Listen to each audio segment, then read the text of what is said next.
Millonario se disfraza de mendigo para buscar esposa con quien casarse. Y lo que sucedió fue increíble. El frío de la noche en Barcelona se le había metido en los huesos a Mateo. No era el frío seco de los hoteles de lujo, sino uno húmedo que calaba hasta el alma. Se refugió en el portal de un edificio antiguo en el Raval, apoyando la espalda contra la puerta de madera descascarada. Respiró hondo, y el vaho de su aliento se mezcló con el olor a fritura y basura de la calle. Llevaba 3 semanas viviendo como un hombre sin nada. Mateo Suárez, el millonario que podía comprar casi cualquier cosa, se había convertido en Mateo el mendigo. Lo hizo para encontrar una respuesta a una pregunta que lo atormentaba en su vida de lujos. Alguien podría quererlo por quien era realmente, y no por su dinero. Pero la realidad había sido mucho más dura de lo que imaginó. La gente lo evitaba, apartaba la mirada. Se sentía invisible, un fantasma. Esa mañana, sentado en un banco del parque, la desesperación había estado a punto de ganarle. Había metido la mano en el bolsillo interior de su vieja chaqueta y había tocado la tarjeta de crédito negra que escondía allí. Un taxi, un hotel, un baño caliente. Tan fácil como eso, acabar con todo este sufrimiento. Pero justo en ese momento, la vio. Era una mujer de limpieza, saliendo de un bloque de pisos con su uniforme azul desgastado. Cargaba con un cubo y unas bolsas. Su rostro estaba cansado, marcado por los años de trabajo, pero tenía una calma, una especie de paz. Sus ojos se encontraron con los de Mateo por un instante. No fue una mirada de pena ni de asco, sino simple, humana, como si lo reconociera como otra persona más en el mundo. Esa mirada le dio una fuerza que no tenía. En lugar de sacar la tarjeta, decidió seguirla un poco, desde lejos, como hipnotizado por esa chispa de humanidad que había visto en ella. La mujer, que se llamaba Elena, terminó su turno de limpieza en varias oficinas como había hecho todos los días durante los últimos 15 años. Cada trapeada, cada superficie limpia, era un esfuerzo por mantener a flote su pequeño mundo. Su vida no era fácil, pero había aprendido a encontrar belleza en los detalles pequeños, en una taza de café caliente, en la luz de la mañana entrando por la ventana.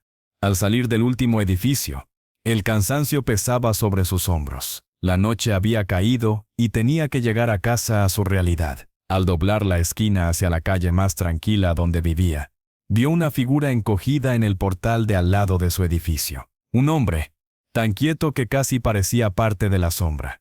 Era Mateo. Lo había seguido casi sin darse cuenta, guiado por un impulso que no entendía. Ahora allí, temblaba de frío y de hambre real. Ya no era una actuación. Elena se detuvo. Lo miró. Vio cómo le castañeteaban los dientes. Vio la palidez de su rostro. No era el primer necesitado que veía en su barrio. Pero algo en este hombre le llegó al corazón. Quizás fue la profunda tristeza que vio en sus ojos. Una tristeza que iba más allá de la falta de un techo. Sin pensarlo 2 veces, se acercó. «Buenas noches», dijo su voz, suave pero firme. Mateo alzó la cabeza sobresaltado. La reconoció al instante, esa mujer del parque. La vergüenza le quemó el rostro. ¿Qué estaba haciendo allí? ¿Qué iba a decir? «Tiene usted mala pinta», continuó Elena, sin rodeos, pero con amabilidad. «No tiene dónde pasar la noche». Mateo negó con la cabeza, incapaz de articular palabra. Su voz educada, su acento culto, delatarían su farsa. Mejor callar. Elena lo observó un momento más. Luego, hizo algo inesperado. «Espere aquí. No se mueva». Entró en su edificio. Mateo se quedó paralizado. Se había ido a llamar a la policía. Lo había dejado plantado. Un minuto después, Elena salió de nuevo. En una mano llevaba un sándwich de jamón y queso, envuelto en papel de aluminio. En la otra, sostenía un billete de 20 euros, arrugado, como si lo hubiera guardado con urgencia. «Tome», le dijo, extendiéndole ambas cosas. «No es mucho, pero algo es algo. El sándwich es de mi cena. Y el dinero, para que pueda pagarse un café caliente, o algo mañana». Mateo miró el sándwich y el billete. El papel de aluminio brilló bajo la luz de la farola. El billete de 20 euros, para él, era una cantidad insignificante, una propina. Pero en ese momento, en las manos de esa mujer, con su uniforme de limpieza, era un tesoro. Era algo que ella seguramente necesitaba. Se le hizo un nudo en la garganta. ¿Cómo podía alguien que tenía tan poco dar tanto a un completo desconocido? No, no puedo aceptarlo, logró balbucear, con la voz ronca por el desuso. Claro que puede, respondió Elena, con una sonrisa cansada pero cálida. A veces nos toca recibir, y a veces nos toca dar. Hoy me toca a mí. ¿Tiene familia? ¿Alguien que lo espere? La pregunta le dio en el alma. ¿Familia? No, no tenía a nadie, solo cuentas bancarias y socios de negocios. Negó con la cabeza otra vez, desviando la mirada. Elena suspiró. Miró hacia su propio portal, luego hacia el hombre tiritando delante de ella. Tomó una decisión. Mire, hace mucho frío. Yo vivo sola. Puede subir a mi casa a calentarse un rato. Solo un rato, ¿de acuerdo? Para que entre en calor. La oferta fue tan increíble que Mateo creyó haberla imaginado. Ir a su casa, una mujer sola con un desconocido, era una locura, una bondad tan pura que le dejó sin aire. Señora, yo no quiero causar problemas, intentó protestar, sintiéndose el peor de los impostores. No causará ninguno. Venga, insistió ella, con una firmeza maternal. Suba, un café caliente le sentará bien. Y así, Mateo, el hombre que había cenado en los restaurantes más exclusivos del mundo, siguió a una mujer de la limpieza hasta su humilde hogar. El piso de Elena era pequeño, pero estaba impecablemente limpio y ordenado. Olía a jabón suave y a algo reconfortante como a sopa. Los muebles eran viejos, pero cuidados con cariño. En una mesita junto al sofá, había una foto en un marco de madera. Una mujer más joven, que era Elena, abrazando a una niña de quizás 10 años. Ambas sonreían. Elena le indicó que se sentara en el sofá, cubierto con una manta tejida a mano. Siéntese. Descanse. Voy a hacer café. Mateo se sentó, sintiendo la suavidad de la manta bajo sus dedos ásperos. Observó cada detalle de la habitación. Era la antítesis de su vida de lujo. Aquí no había ostentación. Solo vida. Vida vivida con esfuerzo y dignidad. Elena volvió con 2 tazas humeantes de café. Se sentó frente a él, en un sillón. Tome, azúcar está en la mesa.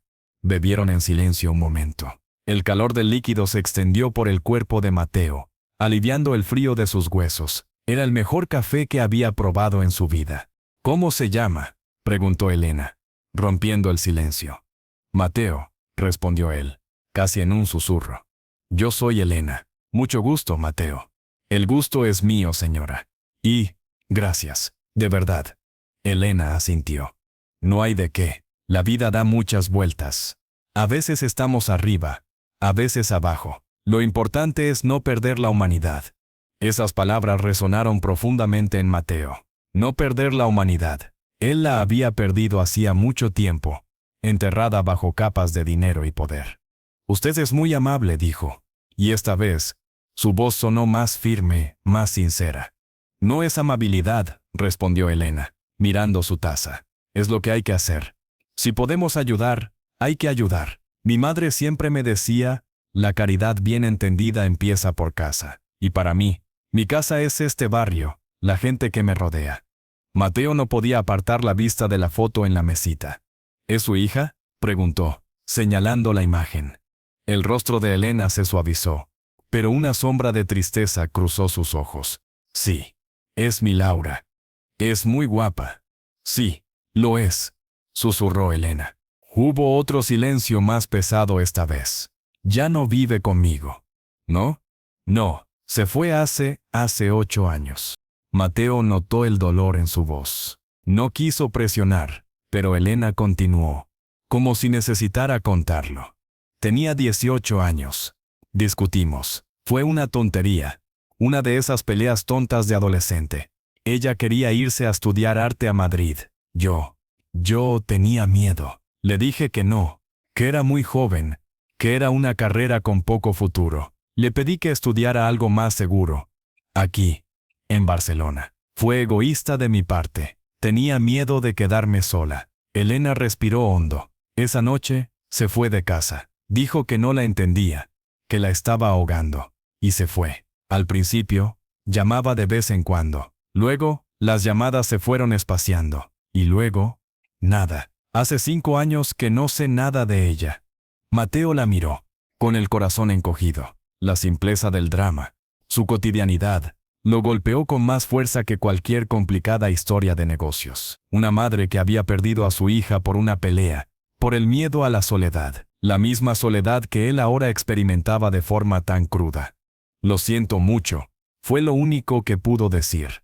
Yo también, respondió Elena, secándose una lágrima furtiva con el dorso de la mano.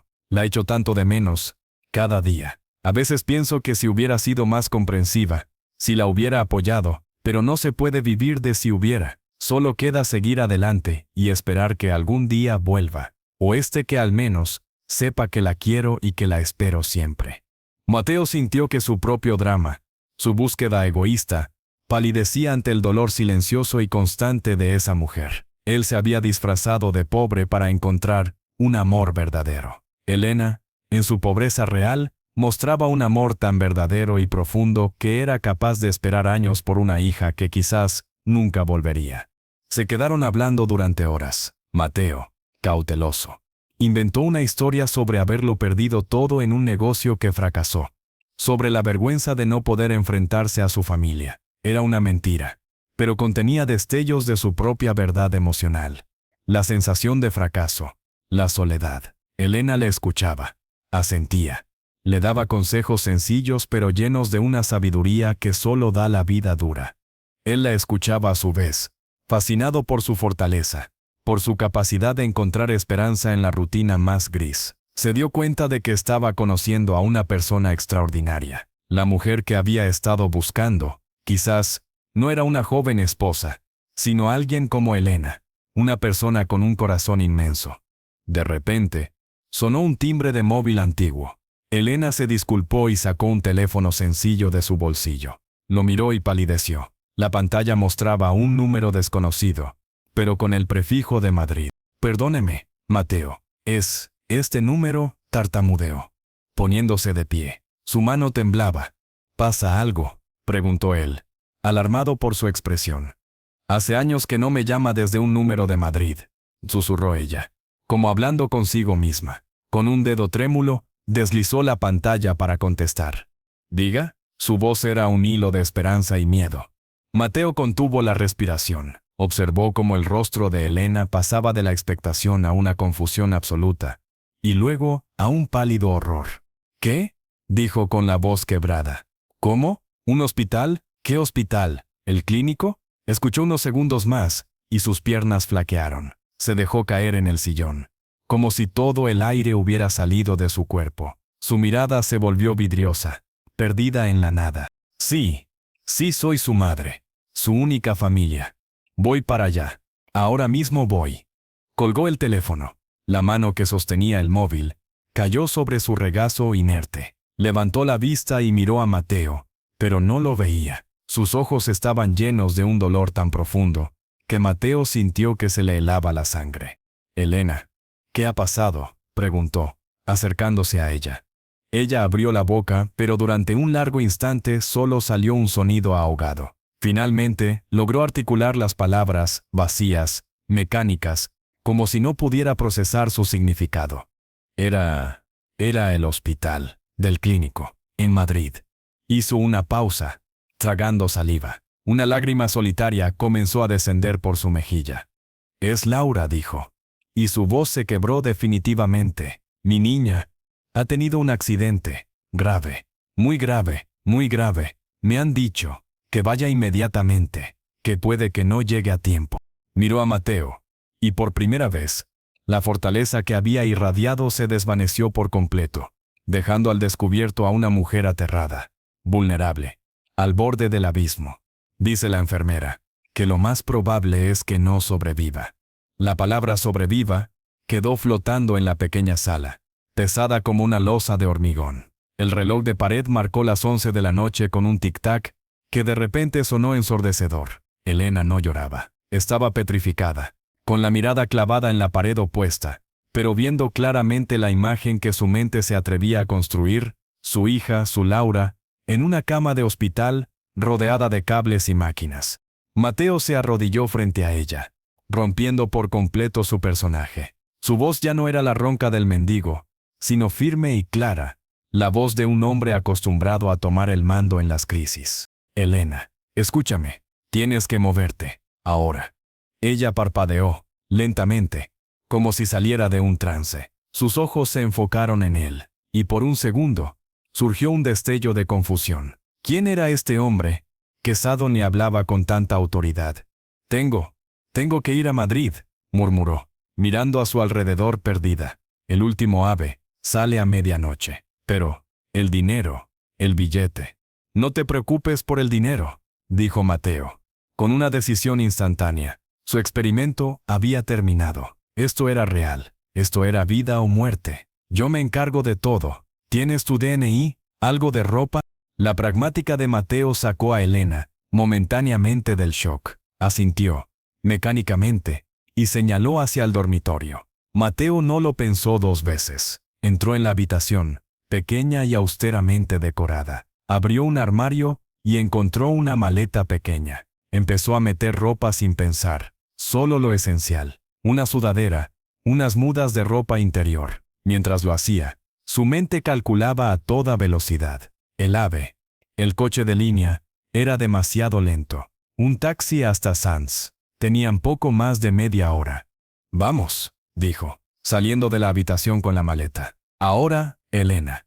Ella se levantó, tambaleándose. Mateo la sostuvo del brazo. La calle seguía igual de silenciosa cuando salieron. Él sacó el teléfono que había mantenido apagado y escondido. Un smartphone último modelo que contrastaba brutalmente con sus harapos. Lo encendió. Decenas de notificaciones aparecieron, pero las ignoró todas. Abrió una app y pidió un taxi de lujo, el más cercano, para ir urgente a estación de Sanz. No le importaba el precio ni la incongruencia.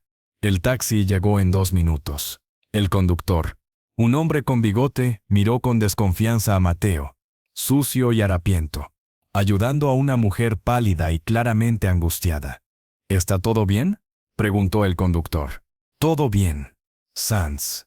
Lo más rápido posible. Es una emergencia médica, ordenó Mateo, con una voz que no admitía réplica. Abrió la puerta trasera e hizo entrar a Elena. Durante el trayecto, Elena empezó a temblar incontrolablemente. Las lágrimas, que se habían negado a salir antes, brotaron en silencio. No puedo perderla, Mateo. No puedo. Es todo lo que tengo. Mateo, sentado a su lado, le tomó la mano. Ya no había lugar para la ficción. No la vas a perder. Llegaremos, te lo prometo. Al llegar a la estación, Mateo pagó al conductor con un billete de 50 euros que sacó de un rollo que llevaba oculto. Guarde el cambio, le dijo, antes de salir corriendo con Elena hacia la taquilla. La estación estaba casi vacía. Corrieron hasta el mostrador de venta. 2 billetes para el último AVE a Madrid, dijo Mateo, sin aliento. La empleada los miró, extrañada por la pareja tan dispar. ¿Tienen tarjeta de embarque online? No. Es urgente. ¿Quedan plazas? La mujer tecleó. Los segundos se hicieron eternos. Quedan 2 en Turista Plus. Salida en 15 minutos, andén 7 bull. Las tomamos, dijo Mateo y sacó su cartera de cuero negro. La misma que había llevado escondida. Introdujo una tarjeta de crédito platino en el datáfono. El gesto, tan natural para él, fue surrealista en ese contexto. Elena lo miró de reojo, demasiado consumida por su propio dolor para procesar completamente la escena. Una vez con los billetes en la mano, corrieron hacia los controles de seguridad. Los guardias de seguridad observaron con recelo a Mateo, pero la desesperación genuina en el rostro de Elena y los billetes de primera clase los hicieron dejar pasar. Corrieron por la pasarela y subieron al tren justo cuando las puertas comenzaban a silbar para cerrarse. El vagón estaba en silencio, con solo unos pocos pasajeros nocturnos. Se sentaron uno frente al otro junto a la ventana. El tren arrancó suavemente sumergiéndose en la oscuridad de la noche. Fue entonces, en la quietud del vagón, con el suave traqueteo como banda sonora, cuando la realidad del viaje y la extraña situación comenzaron a calar en Elena. Miró a Mateo. Realmente lo miró. Ya no estaba encorvado. Sus hombros eran anchos. Sus manos, aunque sucias, eran largas y fuertes, y acababan de manejar una tarjeta de crédito con la soltura de quien lo hace a diario. La voz autoritaria, la determinación, La confusión nubló por un momento su dolor. Mateo, dijo suavemente, ¿quién eres tú? Él suspiró. Sabía que la mentira había terminado. Miró por la ventanilla, viendo su propio reflejo fantasmagórico superpuesto a la oscuridad que huía. Mi nombre es Mateo Suárez. Hizo una pausa, buscando las palabras. Y no soy la persona que ha aparentado ser estas últimas semanas. Elena frunció el ceño, sin comprender. ¿Qué quieres decir? Soy... ¿Cómo decirlo sin sonar como un loco o un monstruo? Tengo dinero, Elena. Mucho dinero. Me disfracé de mendigo. La palabra sonó grotesca ahora. Lo hice para encontrar a alguien que me quisiera por mí mismo, no por mi fortuna. Fue un capricho estúpido, egoísta. Y esta noche, cuando estaba a punto de abandonar, me encontré contigo. Me diste un sándwich, y esos 20 euros. Su voz se quebró al recordarlo. Me diste lo poco que tenías. Elena lo escuchaba, y su expresión fue cambiando de la confusión a una lenta y dolorosa comprensión.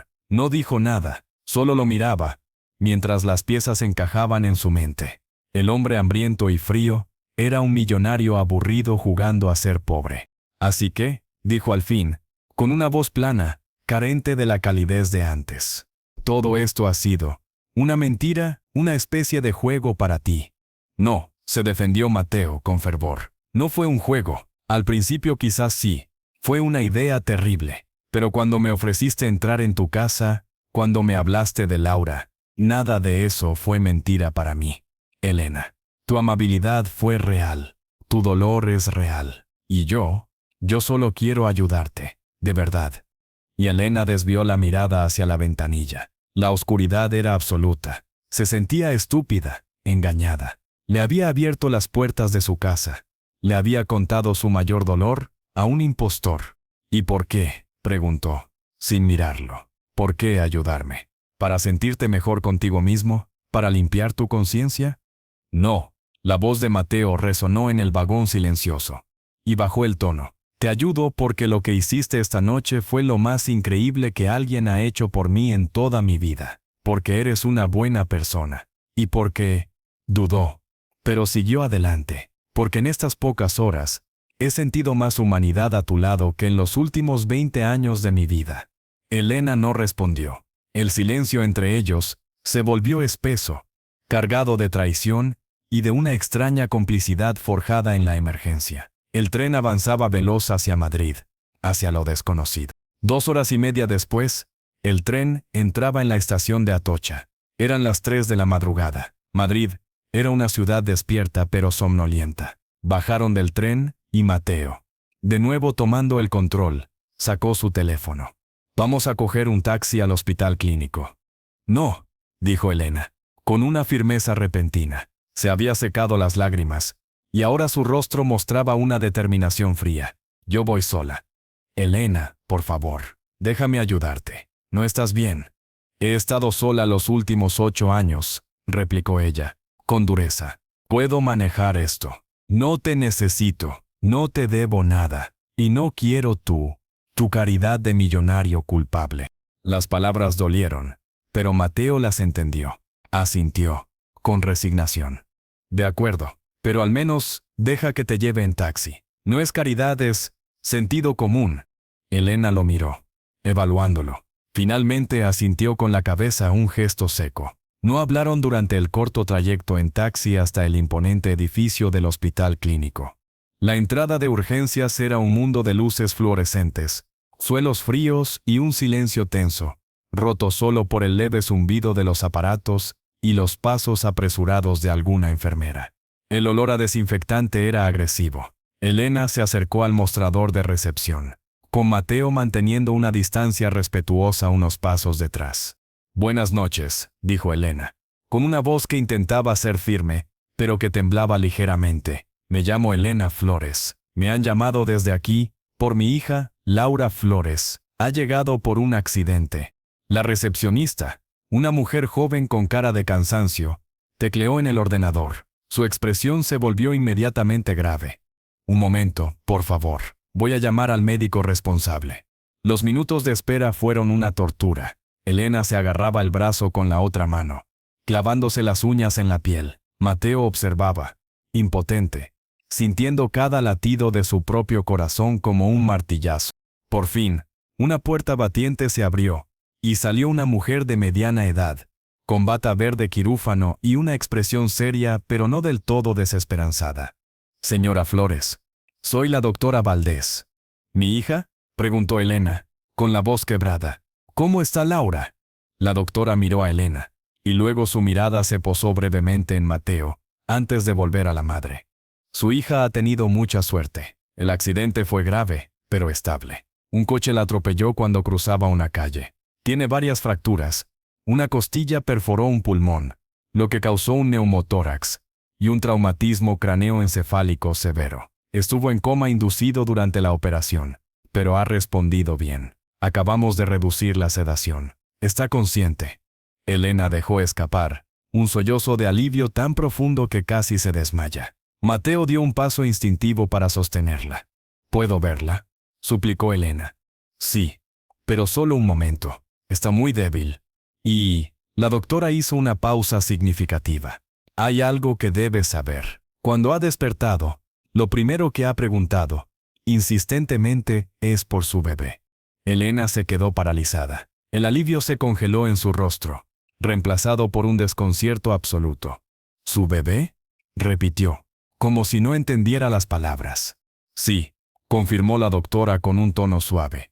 «Laura está embarazada, de aproximadamente 4 meses, y por el milagro que sea, el feto parece estar perfectamente bien. Los monitores son estables. Es increíble, pero está bien». El mundo se detuvo para Elena. No solo su hija estaba viva, su hija, a la que no veía desde hacía 8 años, iba a ser madre, iba a ser abuela. Una oleada de emociones contradictorias la arrasó. Alegría, alivio, miedo, y una profunda tristeza por todos los años perdidos. Miró a Mateo, cuyos ojos también reflejaban el asombro. Luego volvió a mirar a la doctora. «Lléveme con ella», susurró. «Por favor, lléveme con mi hija». La doctora asintió y guió a Elena a través de las puertas batientes hacia la unidad de cuidados intensivos. Mateo se quedó solo en la sala de espera, bajo la luz fría de los fluorescentes. La revelación final del capítulo no fue un grito, sino un susurro cargado de futuro y de pasado. Un bebé, un nuevo comienzo surgido de la tragedia. Y él, en medio de todo, era solo un espectador.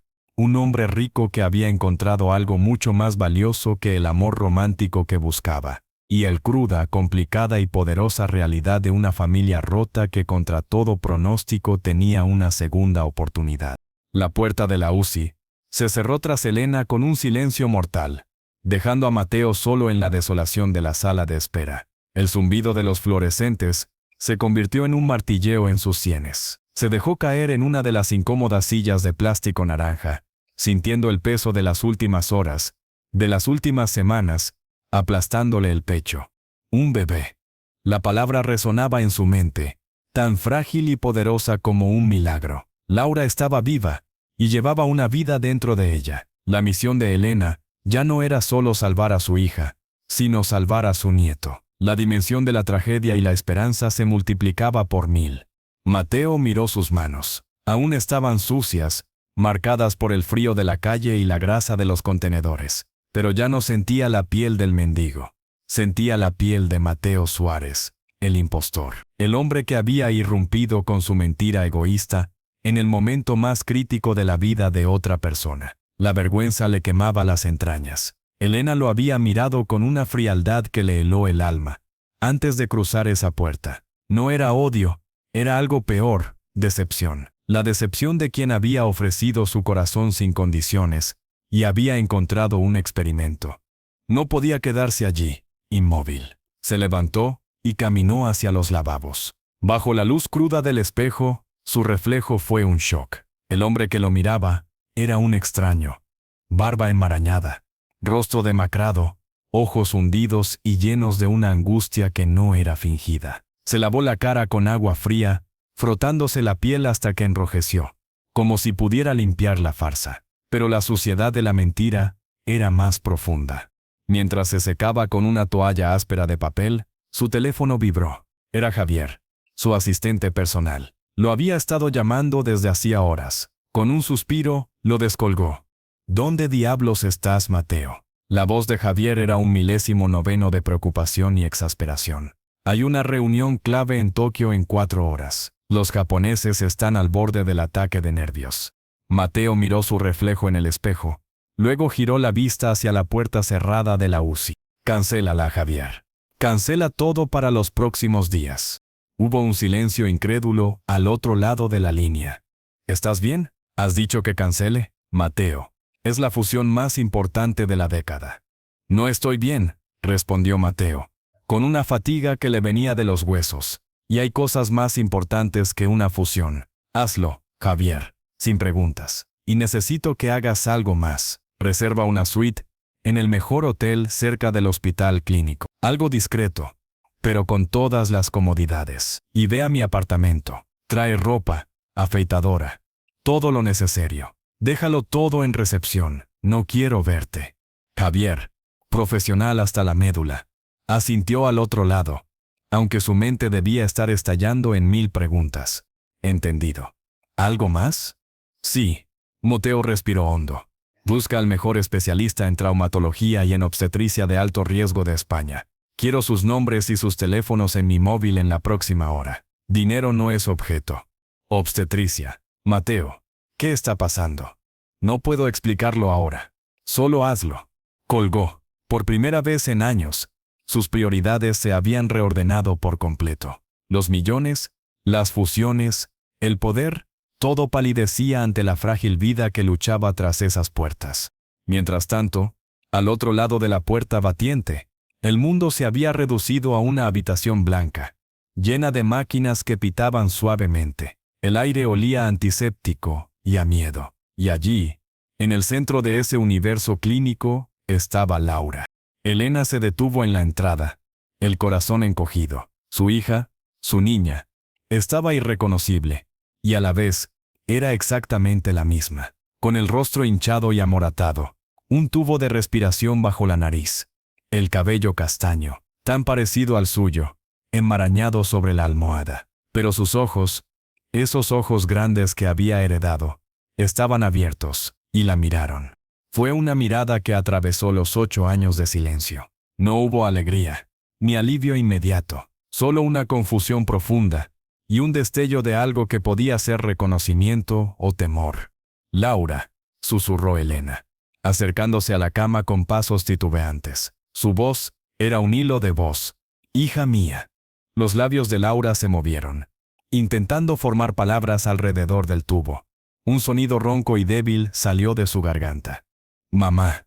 Fue esa sola palabra, rasgada y frágil, la que quebró a Elena. Cayó de rodillas junto a la cama, tomando la mano de su hija, la que no estaba conectada a un suero. La tocó con una delicadeza infinita, como si temiera romperla. Estoy aquí, cariño. Estoy aquí. No te preocupes por nada. Laura cerró los ojos un momento, agotada. Luego los abrió de nuevo, y su mirada se volvió urgentemente. El bebé, logró decir, con un hilo de voz. ¿Mi bebé está bien? Sí, Elena apretó su mano. La doctora dijo que está bien. Es un milagro, pero está bien. Un sollozo de alivio escapó del pecho de Laura, un sonido doloroso y liberador. Las lágrimas surcaron sus mejillas magulladas. Lo siento, mamá, gimió. Lo siento mucho, por todo. Calla, no hables, rogó Elena, acariciándole la frente. No importa, nada de eso importa ahora. Solo importa que estés bien. Los dos estáis bien. Permanecieron así en silencio, varios minutos, mientras las lágrimas limpiaban años de resentimiento y distancia. El ruido de las máquinas era el compás de su reconciliación. ¿Cómo supiste?, preguntó Laura, con voz débil. ¿Cómo llegaste tan rápido? Elena respiró hondo. La imagen de Mateo, primero como un mendigo desesperado, y luego como un hombre de negocios decidido, cruzó por su mente. La mentira pesaba sobre su corazón. Un amigo, dijo, eligiendo la palabra con cuidado. Me ayudó. Me trajo en el AVE. Laura la miró, con una leve curiosidad en sus ojos febriles. ¿Un amigo? Sí, más tarde te cuento. Elena desvió la mirada, cambiando de tema. ¿Y tú, mi niña, qué ha pasado? ¿Quién es el padre del bebé? La expresión de Laura se nubló instantáneamente. Un velo de dolor y algo que parecía miedo cubrió sus ojos. No, no hay padre, murmuró, desviando la mirada hacia la ventana oscura. Se fue cuando supo del embarazo, hace 2 meses. Elena sintió una punzada de rabia y de pena por su hija. Había estado completamente sola, enfrentándose a todo. No importa, dijo, con más firmeza. Ya no estás sola. Yo estoy aquí, y me quedaré aquí todo el tiempo que haga falta. Laura asintió débilmente, y pronto el agotamiento la venció. Se quedó dormida, su respiración acompasándose con el suave pitido del monitor cardíaco. Elena se quedó mirándola, llena de un amor tan abrumador que le dolía el pecho. Su hija había vuelto a ella, y traía un regalo increíble. Cuando salió de la UCI, horas después, con el cuerpo entumecido y el alma hecha trizas, encontró a Mateo esperando en el pasillo. Ya no llevaba la ropa sucia. Se había cambiado con unos vaqueros oscuros y un jersey negro sencillo. Estaba recién afeitado, y aunque el cansancio aún marcaba su rostro, ahora se parecía más al hombre poderoso que era. En sus manos, sostenía 2 tazas de café humeante y una bolsa de papel de una cafetería. Para ti, dijo, ofreciéndole una taza. Y algo de comer. Debe de hacer horas que no pruebas bocado. Elena lo miró. La rabia y la decepción seguían allí, pero ahora se mezclaban con un agradecimiento instintivo. Tomó la taza. El calor del café le quemó los dedos entumecidos. Una sensación casi dolorosamente real. Gracias, murmuró. ¿Cómo está?, preguntó Mateo, con genuina preocupación. Dormida. Está estable. Y el bebé también. Elena no pudo evitar que una pequeña sonrisa asomara a sus labios. Va a ser abuela. Mateo sonrió también, un gesto sincero que le iluminó los ojos. Eso es maravilloso, Elena, de verdad. Caminaron en silencio hacia la sala de espera. Se sentaron. El café caliente y el bocado de un croissant empezaron a devolverle algo de fuerza a Elena. He reservado una habitación para ti en un hotel cerca de aquí, dijo Mateo con cuidado. No tienes que ir. Es solo, por si quieres descansar, ducharte. Está todo pagado. Elena lo miró, estudiando su rostro. ¿Por qué haces todo esto, Mateo? De verdad, es por lástima, por culpa. Él negó con la cabeza, mirando su propia taza de café. Te lo dije en el tren, porque lo que hiciste por un extraño fue algo que cambió algo dentro de mí. ¿Y por qué? Hizo una pausa, buscando las palabras correctas. Porque quiero ayudar, sin condiciones, sin esperar nada a cambio. Esta no es una transacción, es lo que un amigo haría por otro. ¿Amigos?, preguntó Elena, con un dejo de escepticismo. ¿Podemos ser amigos después de que empezaras con una mentira tan grande? No lo sé, admitió él. Eso depende de ti. Yo solo sé que no puedo irme y dejarte sola en esto. No después de todo. Elena suspiró. Estaba demasiado cansada para seguir luchando. Laura preguntó por ti.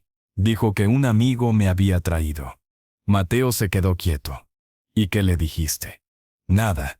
Solo que más tarde se lo contaría.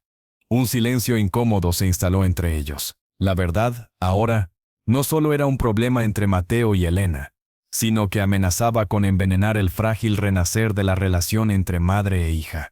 Tienes que contarle la verdad, Elena, dijo Mateo con suavidad pero con firmeza. Toda la verdad. Ella se merece saberlo. Y tú no te mereces cargar con mi mentira. Elena lo miró, sorprendida por su honestidad. ¿Y qué le digo? Que el hombre que nos ayudó es un millonario que se disfrazaba de pobre ¿para qué, Mateo? ¿Para encontrar el amor? ¿No le parecerá una locura? ¿O algo peor? Dile la verdad, insistió él. Dile que fui un idiota egoísta. Dile que me encontré en la calle, desesperado, y que tú fuiste la única persona que me tendió la mano, y que por alguna razón, esa mano me llevó hasta aquí, hasta ella, hasta el bebé. El por qué lo sabré yo algún día. Pero el qué es lo único que importa ahora. Elena asintió lentamente. Tenía razón, la mentira ya había causado suficiente daño. Miró el reloj. Era casi el amanecer. Voy a quedarme aquí, dijo. No me voy a ir del hospital, pero acepto el hotel para ducharme y cambiarme en un rato. Como quieras, asintió Mateo. Yo me quedo aquí también, por si necesitas algo. Elena no protestó. En la profunda soledad de esa noche, incluso la compañía de un hombre que había llegado a su vida a través de una farsa era un consuelo. Se recostó en la silla, cerrando los ojos. El sonido de la respiración de Mateo, tranquila y constante, se mezcló con los pitidos lejanos del hospital. Dos mundos irreconciliables, unidos por el hilo más delgado y resistente de todos, la compasión. Y en la quietud de la sala de espera, bajo la luz grisácea del amanecer que empezaba a filtrarse por las ventanas, ambos sabían que la prueba más difícil aún estaba por llegar. El momento en que Laura despertara y la verdad, con toda su crudeza, tuviera que salir a la luz. El amanecer llegó tímidamente a la sala de espera, tiñendo las paredes de un gris pálido que poco a poco se fue volviendo dorado. Elena despertó con un sobresalto, el cuello dolorido por la mala postura. Durante un segundo, la confusión fue absoluta. Luego, la realidad cayó sobre ella como una losa. El hospital, Laura, el bebé y Mateo. Él estaba sentado en una silla frente a ella, despierto. Hablaba en voz baja por teléfono, con esa voz serena y autoritaria que ya le resultaba familiar. Sí, el doctor Valdés. Quiero una segunda opinión de la mejor especialista en obstetricia del país. Que venga hoy. No. El coste no es un problema. Colgó y sus ojos se encontraron con los de Elena. Buenos días, dijo, con un hilo de voz. Buenos días, respondió ella, incorporándose. Notó una manta doblada cuidadosamente sobre sus piernas, que no recordaba haber cogido. Él debió de ponérsela mientras dormía. El gesto, pequeño y discreto, le produjo una punzada de ternura. ¿Has dormido algo? Un poco. No necesito mucho, mintió. Las ojeras oscuras bajo sus ojos delataban una noche en vela. Una enfermera se acercó.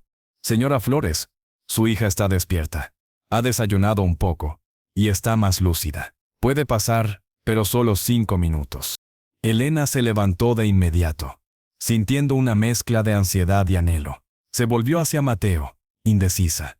¿Vienes? La pregunta lo tomó por sorpresa. Él negó con suavidad. No. Este momento es tuyo, y de ella. Yo esperaré aquí. Elena asintió, agradecida. Necesitaba ese tiempo a solas con Laura. Con el corazón latiendo con fuerza, empujó la pesada puerta de la UCI.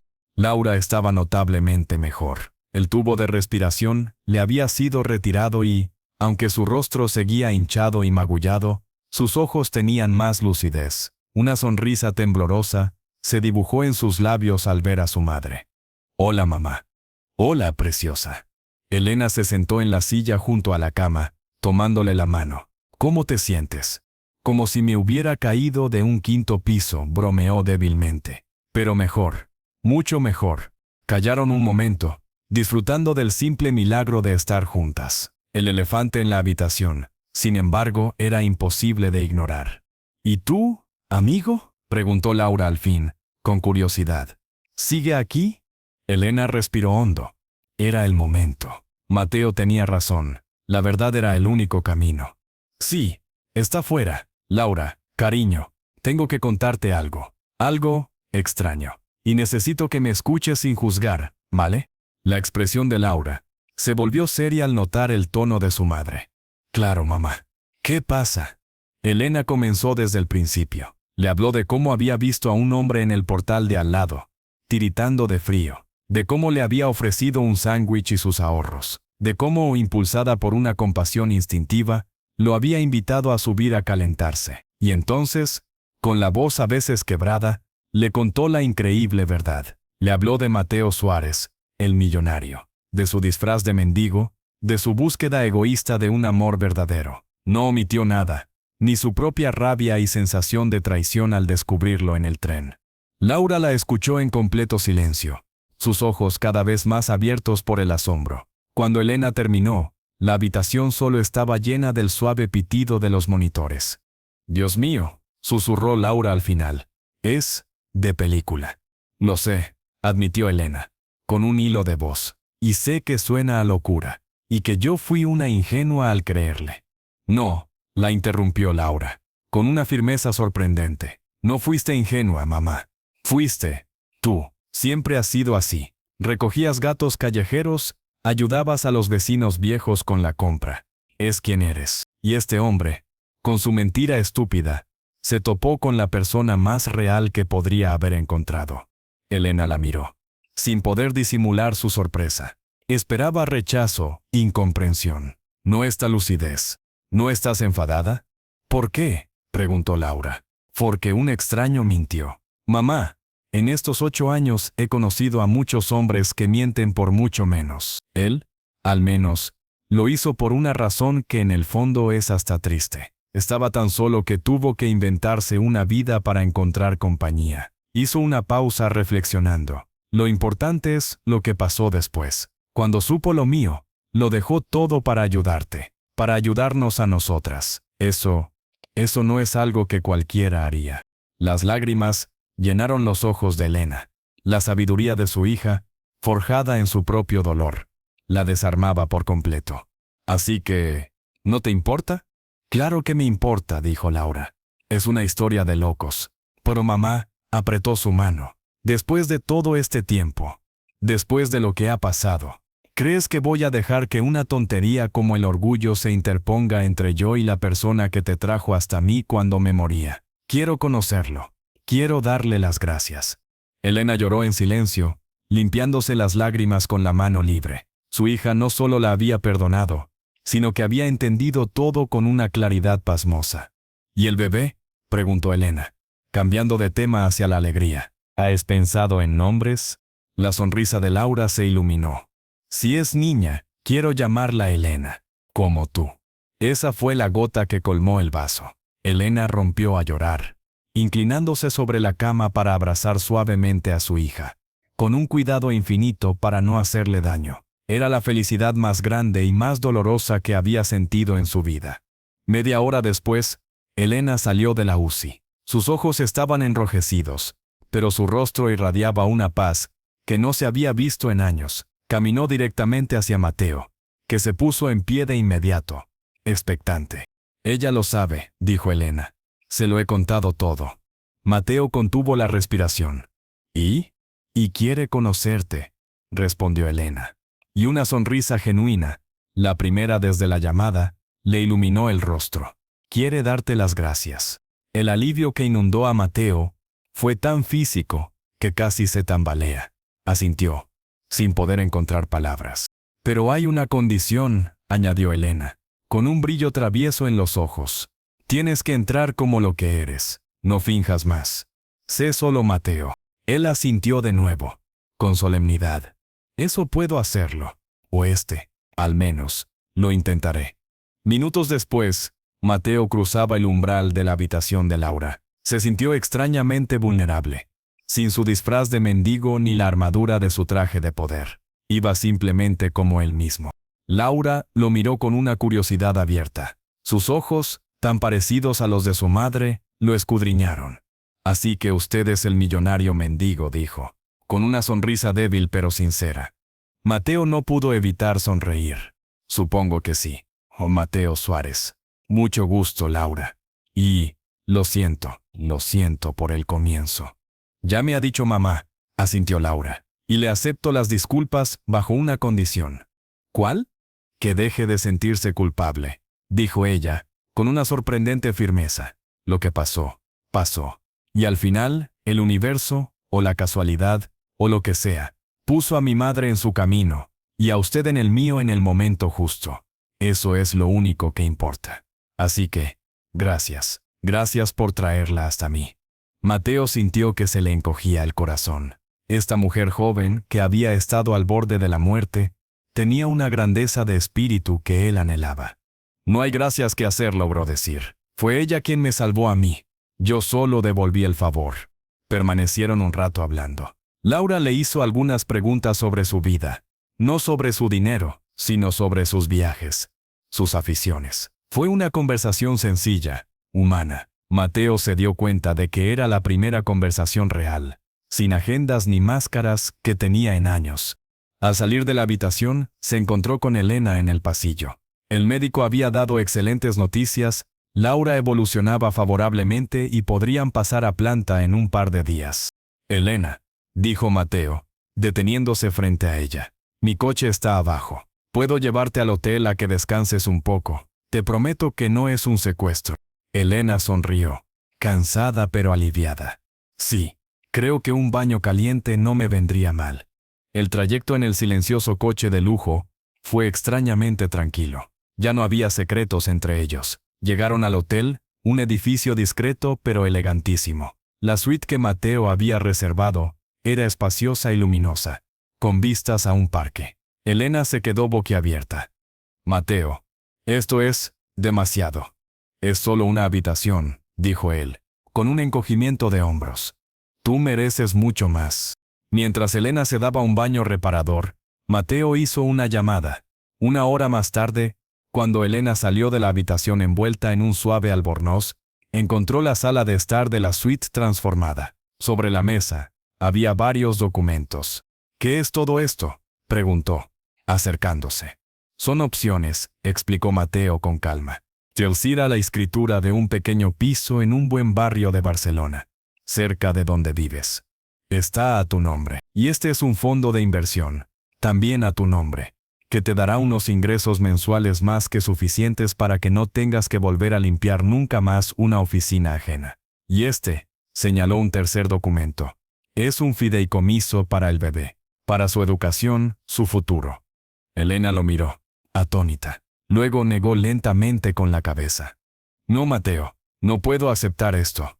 ¿Por qué?, preguntó él, sinceramente perplejo. Porque entonces todo esto habría sido por el dinero, dijo ella, con una tristeza profunda en la voz. Y no lo fue. Fue por humanidad. Si acepto esto, nuestra historia se convierte en otra cosa, en algo sucio.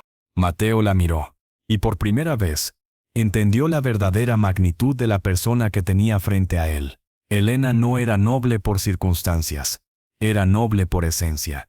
Tienes razón, admitió, recogiendo los documentos. Lo siento. Fue un error, un impulso estúpido de querer arreglar las cosas con chequera. Algunas cosas no se arreglan con dinero, Mateo, dijo Elena suavemente. Se arreglan con tiempo, con paciencia, con perdón. Él asintió, sintiéndose humilde ante su sabiduría. Entonces, ¿qué hacemos ahora? Elena se acercó a la ventana, mirando el parque. Ahora, vivimos. Yo me reconcilio con mi hija, ayudo a criar a mi nieta. ¿Y tú? Se volvió hacia él. Tú tienes que aprender a vivir sin disfraces. Tienes que encontrar tu lugar en el mundo, siendo solo Mateo. ¿Y podré?, vaciló. ¿Podré visitaros alguna vez? A ti, a Laura, a la pequeña Elena. La sonrisa de Elena fue cálida y generosa, como la del primer día. Por supuesto que sí. Serás el tío Mateo, el que cuenta historias increíbles de cuando se hizo pasar por mendigo. Mateo se rió. Una risa genuina y liberadora. Se acercó a ella, y en un acto de puro agradecimiento la abrazó. Fue un abrazo largo, silencioso, cargado de todas las palabras que ya no necesitaban decirse. No era un abrazo de amor romántico, sino de algo más profundo y duradero. El amor que nace del respeto y la gratitud más absoluta. Esa tarde, Mateo se marchó del hotel. No se fue lejos. Alquiló un apartamento sencillo en el mismo barrio donde Elena tenía su humilde piso. Comenzó a aprender a vivir una vida simple. Visitaba a Laura en el hospital cada día, llevando flores y libros. Cuando nació la pequeña Elena, fue el primero, después de la abuela y la madre, en cargarla en brazos. La niña le sonrió. Y en esa sonrisa, Mateo encontró la respuesta a la pregunta que lo había llevado a la calle. No había encontrado una esposa. Había encontrado algo mucho mejor, una familia. Una familia imperfecta, peculiar y unida por los hilos más improbables. Pero una familia al fin y al cabo. Y en el calor de ese hogar reconstruido, el hombre más rico de España descubrió, por fin, lo que era sentirse verdaderamente afortunado.